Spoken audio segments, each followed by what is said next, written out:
ಮಾಜಿ ಶಾಸಕ ಹರ್ಷವರ್ಧನ್ಗೆ ಅವಾಚ್ಯ ಶಬ್ದಗಳಿಂದ ನಿಂದನೆಯ ಆರೋಪ ವಿಡಿಯೋ ವೈರಲ್ ಆಗಿದ್ದು, ಈ ಪ್ರಕರಣ ನಿಗಮ ಮಂಡಳಿ ಅಧ್ಯಕ್ಷ ಕೆಂಪೇಗೌಡ ವಿರುದ್ಧ ಕೆರಳಿದ ಅಭಿಮಾನಿಗಳು ದೂರು ದಾಖಲು.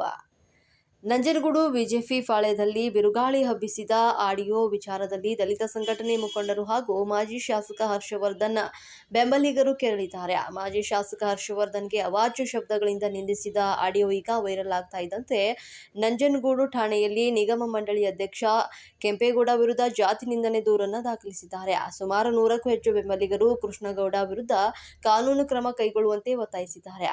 ಬಿಜೆಪಿ ಜಿಲ್ಲಾಧ್ಯಕ್ಷ ಕುಂಬ್ರಹಳ್ಳಿಯ ಸುಬ್ಬಣ್ಣ ಅವರ ಗ್ರೂಪ್ನಲ್ಲಿ ಮಾಜಿ ಶಾಸಕ ಹರ್ಷವರ್ಧನ್ ಕುರಿತು ಮಾತನಾಡಿರುವ ಆಡಿಯೋ ಒಂದು ವೈರಲ್ ಆಗಿ ಬಿರುಗಾಳಿಯನ್ನ ಎಬ್ಬಿಸಿದೆ. ನಿಗಮ ಮಂಡಳಿ ಅಧ್ಯಕ್ಷ ಕೃಷ್ಣಪ್ಪಗೌಡ ವಾಯ್ಸ್ ಅಂತ ಹೇಳಲಾಗಿರುವ ಆಡಿಯೋ ವೈರಲ್ ಆಗಿದ್ದು, ಹರ್ಷವರ್ಧನ್ ಕುರಿತಂತೆ ಕೆಟ್ಟ ಪದಗಳನ್ನು ಬಳಸಿರುವುದಲ್ಲದೆ ಒಂದು ಸಮುದಾಯದ ಬಗ್ಗೆ ಹೀನಾಯವಾಗಿ ಮಾತನಾಡಿ ಅಗೌರವ ಸೂಚಿಸಿರುವ ಹಿನ್ನೆಲೆ ಬೆಂಬಲಿಗರು ಹಾಗೂ ದಲಿತ ಸಂಘಟನೆ ಮುಖಂಡರು ಕೃಷ್ಣಪ್ಪಗೌಡರನ್ನ ಹಿಗ್ಗಾಮುಗ್ಗಾ ತರಾಟೆಗೆ ತೆಗೆದುಕೊಂಡಿದ್ದಾರೆ. ಮಹದೇವ ಟಿಕೆಟ್ ಕೊಡದಿದ್ರೆ ಎಂಎಲ್ಎ ಹೇಗೆ ಆಗ್ತಾ ಇದ್ದಂತ ಅಂತ ಅವಾಚ್ಯ ಶಬ್ದಗಳಿಂದ ನಿಂದಿಸಿರುವ ಆಡಿಯೋ ಈಗ ಫುಲ್ ವೈರಲ್ ಆಗಿದೆ. ಕೀಳು ಮಟ್ಟದ ಪದಗಳ ಬಳಕೆ ಬಿಜೆಪಿಗರನ್ನ ಹಾಗೂ ಹರ್ಷವರ್ಧನ್ ಬೆಂಬಲಿಗರನ್ನ ಸಖತ್ ಕೆರಳಿಸಿದೆ. ಬಹಿರಂಗ ಕ್ಷಮೆಯಾಚಿಸಬೇಕು ಅಂತ ಒತ್ತಾಯಿಸಿದ್ದಾರೆ. ಕೃಷ್ಣಗೌಡರನ್ನ ಬಿಜೆಪಿಯಿಂದ ಉಚ್ಚಾಟಿಸುವಂತೆ ಆಗ್ರಹಿಸಿದ್ದಾರೆ.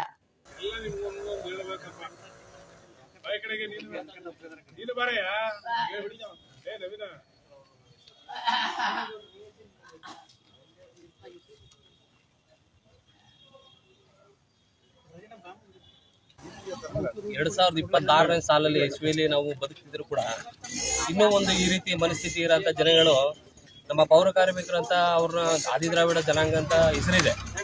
ಪೌರ ಕಾರ್ಮಿಕರಂತ ಈ ದೇಶದ ಪ್ರಧಾನಿಗಳು ಪೌರ ಕಾರ್ಮಿಕರ ಪಾದ ತೊಳೆದು ಈ ಪಕ್ಷದಲ್ಲಿ ಭಾರತೀಯ ಜನತಾ ಪಾರ್ಟಿಯಲ್ಲಿ ಕೆಲಸ ಮಾಡ್ತಿದ್ದಾರೆ.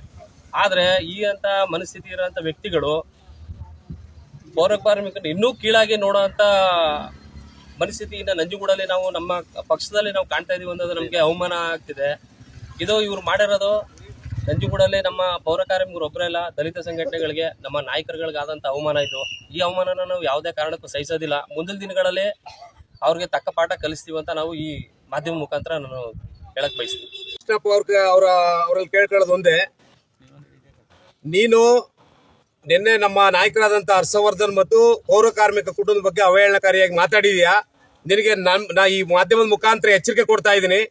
ನಿನ್ನಿಂದ ಯಾರವ್ರೆ ಅವರು ಇದಕ್ಕೆ ಬಯಲು ಬರಬೇಕು. ಎಸ್ ಮಾದೇವ್ ಅವರ ಕುಮ್ಮಕ್ನಿಂದ, ಸುಬ್ಬಣ್ಣನವರ ಕುಮ್ಮಕ್ನಿಂದ, ಇವರೆಲ್ಲರ ಕುಮ್ಮಕ್ನಿಂದ ಎಲ್ಲರ ಕುಮ್ಮಕ್ನಿಂದ ನೀನು ಇವತ್ತು ಹರ್ಷವರ್ಧನ್ ಅವರ ಬಗ್ಗೆ ಅವಹೇಳನಕಾರಿಯಾಗಿ ಮಾತಾಡ್ತಾ ಇದೀಯಾ. ನಿನಗೆ ತಕ್ಕ ಪಾಠವನ್ನು ನಾವು ದಲಿತ ಸಮುದಾಯ ಕಲಿಸ್ತೀವಿ. ಅಲ್ಲಿವರೆಗೂ ಈ ಹೋರಾಟವನ್ನು ನಾವು ಬಿಡೋದಿಲ್ಲ. ಇದರ ಸಂಬಂಧಪಟ್ಟಂತ ಯಾರೇ ಆದ್ರೂ ಕೂಡ ಇವ್ರ ಮೇಲೆ ಕಾನೂನು ಕ್ರಮ ಜರುಗಿಸಿ ನಮಗೆ ನಮ್ಮ ದಲಿತ ಸಮುದಾಯಕ್ಕೆ ನ್ಯಾಯ ಕೊಡಿಸ್ಬೇಕು ಅಂತ ಕೇಳ್ಕೊಳ್ತಾ ಇದೀವಿ. ಇವ್ ನಿಯೋಕ್ತಿಗೆ ಅವ್ರ ವಾರ್ಡಲ್ಲಿ ಒಂದು ಓಟ್ ಹಾಕ್ಸೋ ಯೋಗ್ಯತೆ ಇಲ್ಲ ಇವನಿಗೆ. ಇವನ್ ಯಾವ ನಾಯಕರು ಇವನು? ಕೃಷ್ಣಪ್ಪ ನಮ್ಮ ಪ್ರಸಾದ್ ಅವರ ಕುಟುಂಬ ಮತ್ತು ಅವರ ಅಳಿನ ಬಗ್ಗೆ ಮಾತಾಡಕ್ಕೆ ಇವನಿಗೆ ಯಾವುದೇ ಅರ್ಹತೆ ಇಲ್ಲ, ಯಾವುದೇ ನಾಲಾಯಕ ಇವನು. ಇವನಿಗೆ ನಾವು ಕೂಡ ನೀನು ಇಷ್ಟು ಅಶ್ಲೀಲವಾಗಿ ಮಾತಾಡಿದ್ಯಾ, ನಿಮ್ಮ ಅಪ್ಪನಂತೆ ನಮಗೂ ಕೂಡ ಮಾತಾಡಕ್ ಬರುತ್ತೆ. ದಯಮಾಡಿ ನಿಮ್ಗೆ ಎಚ್ಚರಿಕೆ ಕೊಡ್ತಾ ಇದ್ದೀನಿ ಕೃಷ್ಣಪ್ಪ, ನೀನು ಬಹಿರಂಗವಾಗಿ ಕ್ಷಮೆ ಕೇಳಬೇಕು, ಇವನ ಮೇಲೆ ಕಾನೂನು ಕ್ರಮ ಜರುಗಿಸಬೇಕು ಅಂತ ನಿಮ್ಮ ಮಾಧ್ಯಮ ಮುಖಾಂತರ ಕೇಳ್ಕೊಳ್ತಾ ಇದ್ದೀನಿ. ನಿನ್ನೆ ಸಾಮಾಜಿಕ ಜಾಲತಾಣಗಳಲ್ಲಿ NR ಕೃಷ್ಣಪ್ಪಗೌಡ ಎನ್ನುವ ನಂಜನಗೂಡಿನ ವ್ಯಕ್ತಿ ನಮ್ಮ ಮಾಜಿ ಶಾಸಕರು ದಲಿತ ನಾಯಕರಾದಂಥ ವಿ ಶ್ರೀನಿವಾಸ್ ಪ್ರಸಾದ್ ಅವರ ಕುಟುಂಬದ ಅಳಿಯನಾದಂಥ ಹರ್ಷವರ್ಧನ್ ಅವರ ಬಗ್ಗೆ ಕೆಟ್ಟದಾಗಿ ಅವಹೇಳನಕರವಾಗಿ ನಿಂದಿಸಿ ಮಾತನಾಡುತ್ತಾನೆ ಮತ್ತು ನಮ್ಮ ಸಹೋದರ ಸಮಾಜವಾದಂಥ ಪೌರ ಕಾರ್ಮಿಕ ಸಮಾಜವನ್ನು ಜಾಡ್ಮಾಲಿ ಅಂತ ಕರೆದು ಅತ್ಯಂತ ಹೀನಾಯವಾಗಿ ಅಶ್ಲೀಲವಾಗಿ ಬೋಯ್ದು ಆ ಜನಾಂಗವನ್ನು ಸಹ ನಿಂದನೆ ಮಾಡಿರುತ್ತಾನೆ, ಜಾತಿ ನಿಂದನೆ ಮಾಡಿರುತ್ತಾನೆ.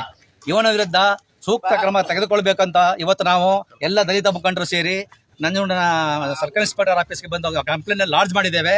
ಅವರು DCR ಹೋಗಿ ಕಂಪ್ಲೇಂಟ್ ಕೊಡಿ ಅಂತ ಹೇಳಿದ್ದಾರೆ. ಹಾಗಾಗಿ ಸಪರೇಟ್ ಸೆಲ್ ಓಪನ್ ಆಗಿದೆ, ಅಲ್ಲಿ ಕೊಡಿ ಅಂತ ಹೇಳಿದ್ದಾರೆ, ಅಲ್ಲಿಗೂ ಕೊಡ್ತಾ ಇದ್ದೀವಿ. ಮತ್ತು ಈತನ ಮೇಲೆ ಉಗ್ರವಾದ ಈ ಸಂಬಂಧಪಟ್ಟವರು ಕ್ರಮ ತಗೊಳ್ಳದೆ, ಪಕ್ಷದವರು ಕ್ರಮ ತಗೊಳ್ಳದೆ ಅವನ್ನೇನಾರ ಬಿಟ್ರೆ ನಾವು ಸುಮ್ಮನೆ ಇರಲ್ಲ. ದಲಿತರು ಪಕ್ಷಕ್ಕೆ ಎಚ್ಚರಿಕೆ ಕೊಡ್ತಾ ಇದ್ದೇವೆ ಮತ್ತು ಮೇಲ ಇವ್ರಿಗೂ ಎಚ್ಚರಿಕೆ ಕೊಡ್ತಾ ಇದ್ದೇವೆ. ಯಾಕಂದ್ರೆ ದಲಿತರನ್ನ, ಮಾಜಿ ಶಾಸಕರನ್ನ ಅವಹೇಳಕ ನಿಂದಿಸಿ ಮತ್ತು ನಮ್ಮ ಸಹೋದರ ಸಮಾಜವಾದಂತ ಪೌರ ಕಾರ್ಮಿಕರನ್ನು ಅಶ್ಲೀಲವಾಗಿ ನಿಂದಿಸಿರ್ತಕ್ಕಂಥ ವ್ಯಕ್ತಿಯನ್ನ ನೀವು ಈ ಗಡೀಪಾರು ಮಾಡಿ ಬಂಧಿಸದೇ ಇದ್ರೆ ನಾವು ಇನ್ನು ಉನ್ನತವಾದ ಇನ್ನು ಮುಂದೆ ಅನೇಕವಾದಂತಹ ಉಗ್ರ ರೀತಿಯ ಚಟುವಟಿಕೆಗಳನ್ನ ಮಾಡ್ತೀವಿ. ಮೊದಲು ಇವನ್ನ ಪಕ್ಷದಿಂದ ಉಚ್ಚಾಟನೆ ಮಾಡಬೇಕು ಮತ್ತು ಇವನು ಸಾರ್ವಜನಿಕವಾಗಿ ಬಂದು ಕ್ಷಮೆ ಕೇಳುವವರೆಗೂ ನಾವು ಹೋರಾಟ ನಿಲ್ದು, ಇದು ಸಾಂಕೇತಿಕವಾದ ಹೋರಾಟ, ಈ ಹೋರಾಟ ನಿಲ್ಲದಿಲ್ಲ ಅಂತ ಹೇಳ್ತಾ ಅವನಿಗೆ ಎಚ್ಚರಿಕೆಯನ್ನು ಕೊಡ್ತಾ ಇದ್ದೀವಿ. ಒಂದು ಸಾಮಾಜಿಕ ಜಾಲತಾಣದಲ್ಲಿ ಕೃಷ್ಣಪ್ಪ ಗೌಡ ಎಂಬ ವ್ಯಕ್ತಿ ನಮ್ಮ ಬಿಜೆಪಿಯ ಮುಖಂಡ ಕೂಡ ಆಗಿರ್ತಾನೆ. ಅಂತ ವ್ಯಕ್ತಿ ಸಮಾಜಕ್ಕೆ ಒಂದು ಒಳ್ಳೆಯ ಭಾವನೆಗಳನ್ನ ಇಟ್ಟು ಮಾತಾಡಬೇಕಾದಂಥ ವ್ಯಕ್ತಿ, ಸಮಾಜದಲ್ಲಿ ಗಣ್ಯ ವ್ಯಕ್ತಿ ಅಂತ ಅನ್ನಿಸ್ಕೊಂಡಂಥ ವ್ಯಕ್ತಿ, ಸಮಾಜದ ಕೆಳ ಸಮಾಜದಲ್ಲಿರ್ತಕ್ಕಂಥ ಒಂದು ಸಮುದಾಯವನ್ನ ತನ್ನ ಅವಾಚ್ಯ ಶಬ್ದಗಳಿಂದ ನಿಂದಿಸಿ ಜಾತಿ ನಿಂದನೆಯನ್ನು ಮಾಡಿರತಕ್ಕಂಥದ್ದು ಅಕ್ಷಮ್ಯ ಅಪರಾಧ.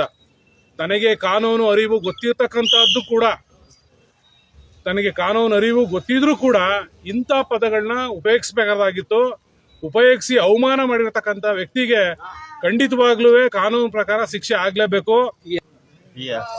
ಹರ್ಷವರ್ಧನ್ ರವರನ್ನು ಕೂಡ ಬಹಳ ಅವಾಚ್ಯ ಶಬ್ದಗಳಿಂದ ನಿಂದಿಸಿದ್ದಾರೆ. ಜೊತೆಗೆ ಪೌರ ಕಾರ್ಮಿಕರನ್ನ ಅವಾಚ್ಯ ಶಬ್ದಗಳಿಂದ ಅವರನ್ನ ಜಾತಿ ನಿಂದನೆಯನ್ನ ಮಾಡಿರ್ತಕ್ಕಂಥದ್ದು ಅಕ್ಷಮ್ಯ ಅಪರಾಧ. ಪೌರ ಕಾರ್ಮಿಕರನ್ನ ಜಾಡ್ಮಳಿಯನ್ನು ಪದನ ಉಪಯೋಗಿಸಿರ್ತಕ್ಕಂಥದ್ದು, ತಾನು ಕಾನೂನು ಬಗ್ಗೆ ಗೊತ್ತಿದ್ರು, ಆ ವ್ಯಕ್ತಿಗೆ ಕಾನೂನು ಅರಿವು ಗೊತ್ತಿದ್ರು ಕೂಡ ಈ ಮಾತುಗಳನ್ನ ಆಡಿರ್ತಕ್ಕಂಥದ್ದು ಅಕ್ಷಮ್ಯ ಅಪರಾಧ ಆಗಿರ್ತದೆ.